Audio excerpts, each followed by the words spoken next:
Now, on BBC Radio 4 FM, it's time for the final episode of our Book of the Week, Don't Sleep, There Are Snakes.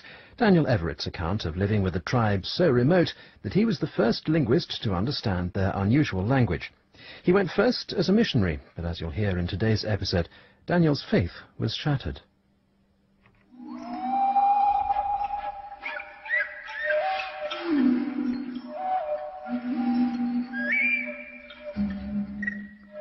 My investigations into Pirahã culture required spending long periods of time among them.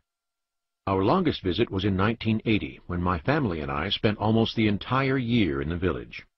At the beginning of this period, I saw that the palm-thatched roof of our large hut needed to be replaced. It was in bad shape because while we were away from the village, the Pirahã like to sleep in the loft.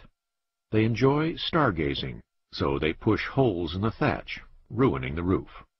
This problem turned out to be the beginning of my entry into the real world of the Pirahãs, the jungle. Here I would come to see them as one of the most resourceful and clever groups of survivalists anywhere in the world. I hooked 2 full 1-quart military surplus canteens to my military gun belt, as well as a long Mexican Acapulco machete. The 5 Pirahã men, carrying nothing but 1 axe and a few machetes among them, laughed at my long sleeves, long pants, boots, hat, canteens, and enormous machete. By working and sweating together, laughing at our own difficulties and errors, the Pirahãs and I cemented friendships through such jungle trips.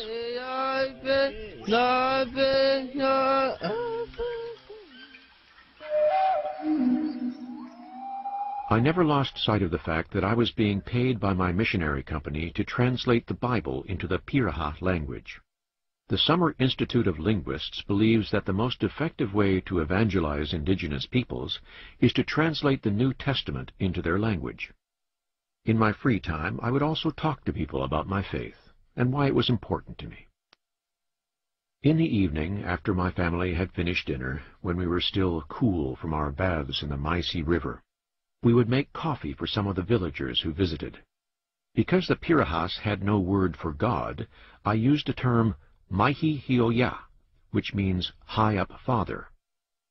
I said that our high-up father had made my life better. He had come into my heart and made me happy. Ko'oi asked me once, "What else does your God do?" I told him, "Well, he made the stars and he made the earth." Then I asked, "What do the Pirahã say?" He answered, "Well, the Pirahãs say that these things were not made." So I would go further and ask questions like, who made the Maisi River? Where did the Pirahãs come from? But I soon began to realize that they had no creation myth or traditional story. The Pirahãs don't talk about the distant future or the distant past. They don't talk about unexperienced events or fictional topics. They live only for the present. One night I decided to tell them something very personal about myself, that my stepmother committed suicide, and that this had led me to Jesus. The Pirahãs burst into laughter. This was unexpected, to put it mildly. "Why are you laughing?" I asked. "She killed herself. Ha ha ha! How stupid! Pirahãs don't kill themselves," they answered. They were utterly unimpressed. The fact that someone I'd loved had committed suicide was no reason at all for the Pirahãs to believe in my God. Indeed, it had the opposite effect. The Pirahã men then asked, "Hey, Dan, what does Jesus look like? Is he dark like us or light like you?" "Well," I said, "I've never actually seen him. He lived a long time ago, but I do have his words." "Well, Dan, how do you have his words if you have never heard him or seen him?" They then made it clear that if I had not actually seen this guy, they weren't interested in any stories about him. This is because the Pirahãs believe only what they see. What a setback for my missionary objectives. It made me think long and hard about my purpose among the Pirahãs.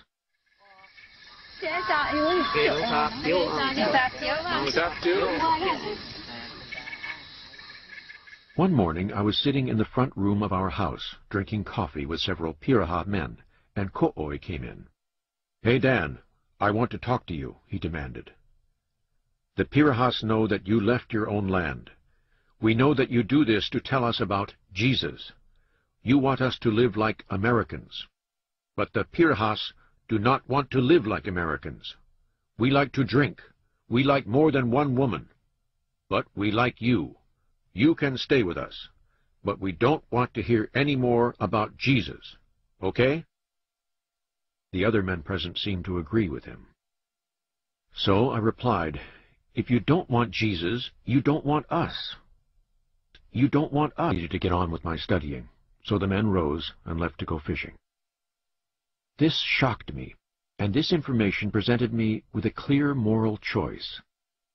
I had gone to the Pirahãs to tell them about Jesus, and to give them an opportunity to choose joy and faith over despair and fear, to choose heaven over hell. I talked this over with my wife Karen. We decided that before we made any decision, we would take our first trip back to the United States in over 5 years. And I thought hard about the challenge of my missionary work. I was trying to convince a happy, satisfied people that they were lost and needed Jesus as their personal Savior. On our return, we decided to move to another village. We had something new to offer this group of Pirahãs, the recently translated Gospel of Mark in Pirahã, recorded in my own voice. I brought in a wind-up tape recorder and taught the Pirahãs how to use it. A few weeks later, the people were still listening to the Gospel, with children cranking the recorder. I was initially quite excited about this, until it became clear that the only part of the book they paid attention to was the beheading of John the Baptist. "Wow, they cut off his head. Play that again."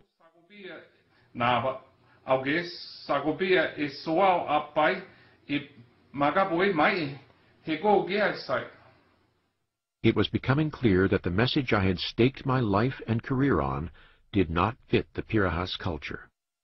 They didn't feel lost, so they didn't feel a need to be saved either. They are firmly committed to the pragmatic concept of utility. Surprisingly, all this resonated with me. The Pirahãs' rejection of the gospel caused me to question my own faith. There was so much about the Pirahãs that I admired, their quality of inner life, their happiness, their contentment. The Pirahãs have built their culture around what is useful to their survival. My faith seemed a glaring irrelevancy in this culture. It was superstition to the Pirahãs, and it began to seem more and more like superstition to me. I began seriously to question the nature of faith, of believing in something unseen. Sometime in the late 1980s, I came to admit to myself that I no longer believed in any article of faith, or in anything supernatural. I was a closet atheist. I was not proud of it, and I feared the consequences. It took 20 years for me to reach the place where I was finally prepared to take the consequences of my deconversion. And, as I expected, when I finally announced my change of belief, it had severe consequences for me personally. It's such a difficult decision for anyone to tell his closest friends and family that he no longer shares their foundational beliefs. In the end, my loss of religion and the epistemological crisis that accompanied it led to the breakup of my family, the one thing I had most wanted to avoid.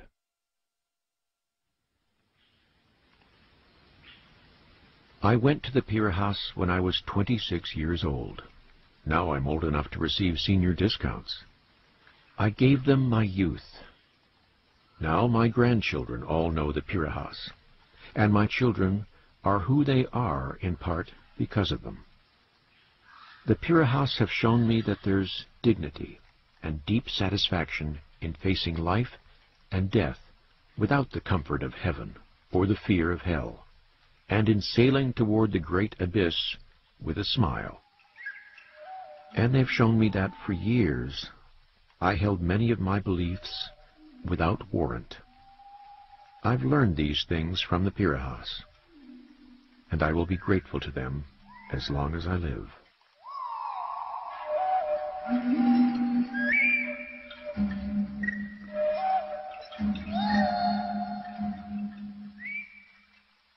Colin Stinton was reading Don't Sleep, There Are Snakes by Daniel